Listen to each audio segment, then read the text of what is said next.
ಕಳೆದ 8-9 ವರ್ಷಗಳಲ್ಲಿ ನಮಗೆ ಕರ್ನಾಟಕ ರಾಜ್ಯಕ್ಕೆ ಅನ್ಯಾಯ ಆಗಿರ್ತಕ್ಕಂಥ ಒಟ್ಟು ಹಣ ಎಷ್ಟು? 1,87,000 ಕೋಟಿ ಇದ್ರೆ ಬಿಟ್ಬಿಟ್ಟಿದ್ದಾರೆ. ಹೇಳ್ತೀನಿ, 1,87,000 ಕೋಟಿ. ಗೊತ್ತಾಯ್ತಾ ಭವ್ಯ? ಯಾಕೆ ನೀವು ಹೋಗಿದ್ದೆ ಟಿವಿ ಚಾನೆಲ್ ನೋಡಿದ್ರೆ 1,87,000. ನಾಗರಾಜ ಯಾದವ ಎಲ್ಲಿ 1,87,000 ಕೋಟಿ ಒಟ್ಟು ನಷ್ಟ ಆಗಿರ್ತಕ್ಕಂಥದ್ದು. ಎಷ್ಟು? 1,80,000 crore, 87,000 crore.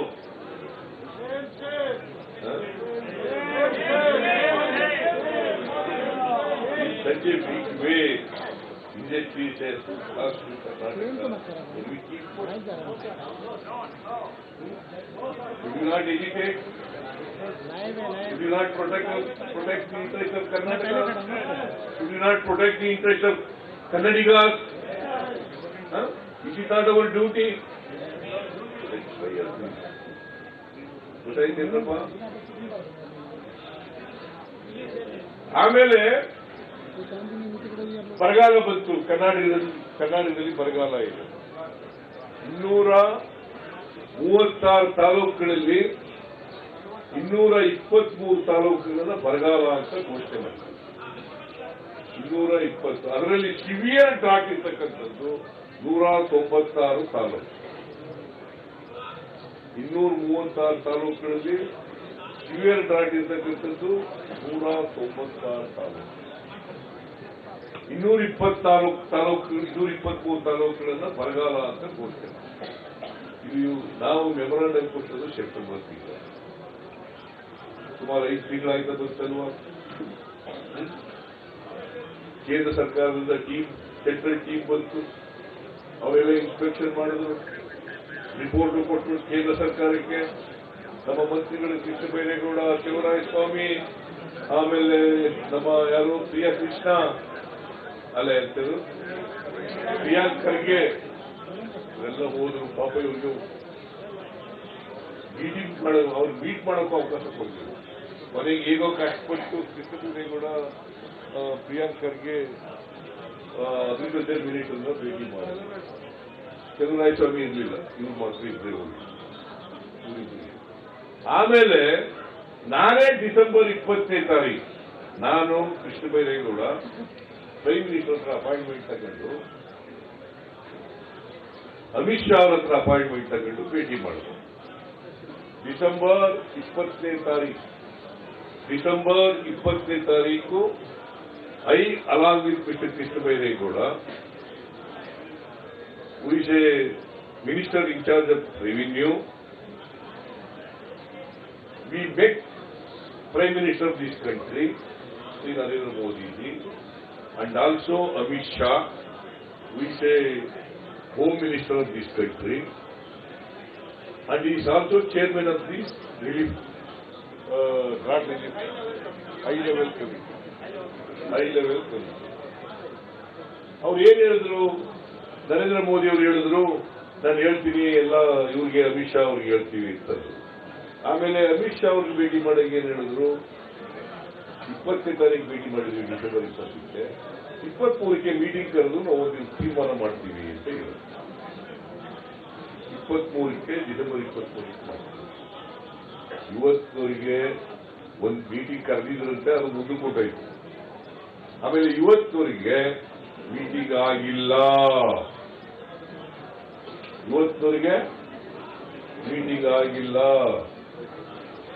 ಮೀಟಿಂಗ್ ಆಗದೇ ಇರೋದ್ರಿಂದ ನನಗೆ NDRF ನಿಂದ ₹1 ಬಂದಿಲ್ಲ. Is it not an injustice? ₹1 5 ತಿಂಗಳಾಯ್ತಾ ಬಂತು, ಇವತ್ತವರೆಗೆ ₹1 ಬಂದಿಲ್ಲ.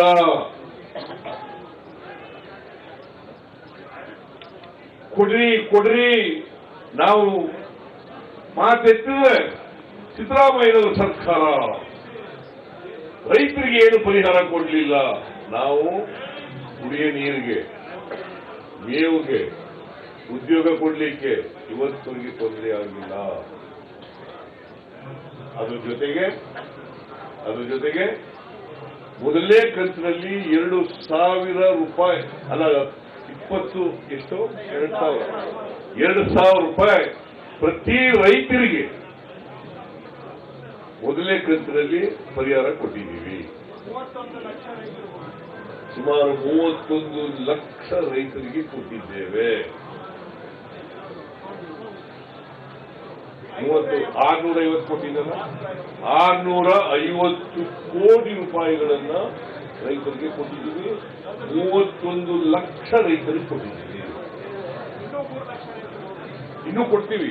NDRF ಹಣ ಬಂದ ಮೇಲೆ ಕೊಡ್ತೀವಿ. ಪುನಃ NDRF ಹಣ ಬರಬೇಕಲ್ಲ, ಅದು ಅವ್ರ ಮನೆಯಿಂದ ಕೊಡೋದಲ್ಲ, ನಮ್ಮ ದುಡ್ಡು, ನಮ್ಮ ಕರ್ನಾಟಕದಿಂದ ಕಲೆಕ್ಟ್ ಆಗಿರ್ತಕ್ಕಂಥ ತೆರಿಗೆ. SDRF ಮತ್ತೆ NDRF ಅಂತ ಇರ್ತದೆ. SDRF ನಲ್ಲಿ 75% ಗೌರ್ಮೆಂಟ್ ಆಫ್ ಇಂಡಿಯಾ ಕೊಡ್ತದೆ, 25% ಸ್ಟೇಟ್ ಗೌರ್ಮೆಂಟ್ ಶೇರ್ ಕೊಡ್ತದೆ. NDRF ನಲ್ಲಿ ಈ ತರ ಪ್ರವಾಹ ಬಂದಾಗ ಮತ್ತೆ ಬರಗಾಲ ಬಂದಾಗ ಬೇರೆ ಆಪತ್ತುಗಳು ಬಂದಾಗ ಖರ್ಚು ಮಾಡಲಿಕ್ಕೆ ಇರ್ತಕ್ಕಂಥ ಹಣ ಅದು. NDRF ನ್ಯಾಷನಲ್ ಡಿಸಾಸ್ಟರ್ ರೆಸ್ಪಾನ್ಸ್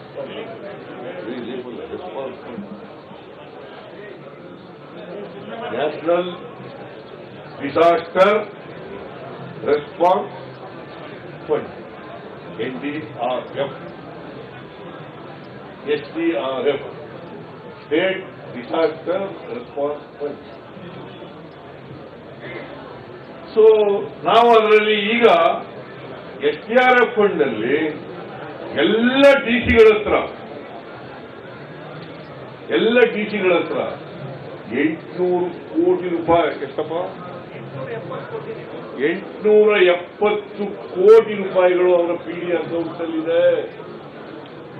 ಕುಡಿಯ ನೀರು ಕೊಡ್ಲಿಕ್ಕೆ, ಮೇವು ಕೊಡ್ಲಿಕ್ಕೆ, ಇದಕ್ಕೋಸ್ಕರ 870 ಕೋಟಿ ರೂಪಾಯಿಗಳು. ಸೊ ಬರಗಾಲವನ್ನ ಬಹಳ ಸಮರ್ಥವಾಗಿ ಕರ್ನಾಟಕ ಸರ್ಕಾರ ಎದುರಿಸಿದೆ.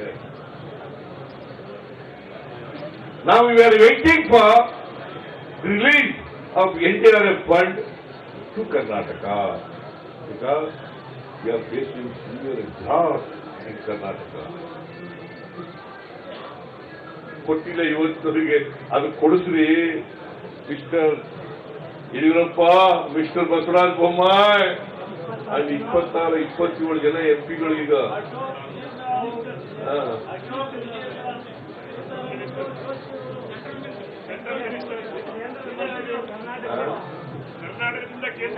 ಯಾರೇ ಹೆಸರು ಕೇಳೋರು ದೊಡ್ಡವ್ರು ಮಾಡೋದು ಬಿಡಪ್ಪ. ಕೊಟ್ಟಿಲ್ಲ ಇವತ್ತವರಿಗೆ, ₹1 ಕೊಟ್ಟಿಲ್ಲ.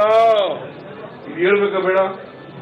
should they not raise their hand, raise their voice?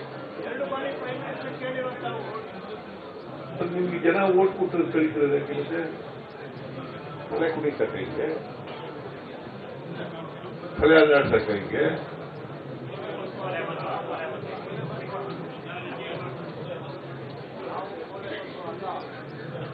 ಇವ್ರಿಗೆ ಏನಾಗಿದೆ ಅಂತಂದ್ರೆ, ಈಗ ಏನೋ ಕೋಪ ಇವರಿಗೆ. ನರೇಂದ್ರ ಮೋದಿ ಹತ್ರ ನಿಂತ್ಕೊಂಡು ಮಾತಾಡಕ್ಕೆ ಬಾಯಿ ಇಲ್ಲ ಇವ್ರ ಹತ್ರ. ಪಾರ್ಲಿಮೆಂಟ್ ನಲ್ಲಿ ಬಾಯಿ ಬಿಡಕ್ಕೆ ಬಾಯಿ ಇಲ್ಲ ಇವರು. ಇಲ್ಲಿ ಪೊಸಿಷನ್ ಇವರು ಅವರು ಹೇಳಿದ್ರು ಅಂತ ಹೇಳಿ ಪ್ರತಿಭಟನೆ ಮಾಡಕ್ ಶುರು ಮಾಡಿದ್ದಾರೆ. ನಾವು ಪ್ರತಿಭಟನೆ ಮಾಡ್ತಾ ಇದೀವಲ್ಲ, ನಾವು ಮಾಡಕ್ ಆದ್ಮೇಲೆ ಅದಕ್ಕೆ ಕೌಂಟರ್ ಪ್ರತಿಭಟನೆ. But the people of Karnataka could understand the desire of BJP people. ಅವರ ಕುತಂತ್ರ, ಅವರ ಜನವಿರೋಧಿ ನೀತಿ, ಅವರ ದ್ರೋಹ ಕರ್ನಾಟಕದ ಜನ ಅರ್ಥ ಮಾಡ್ಕೊಳ್ತಕ್ಕಂಥ ಶಕ್ತಿ ಇದೆ.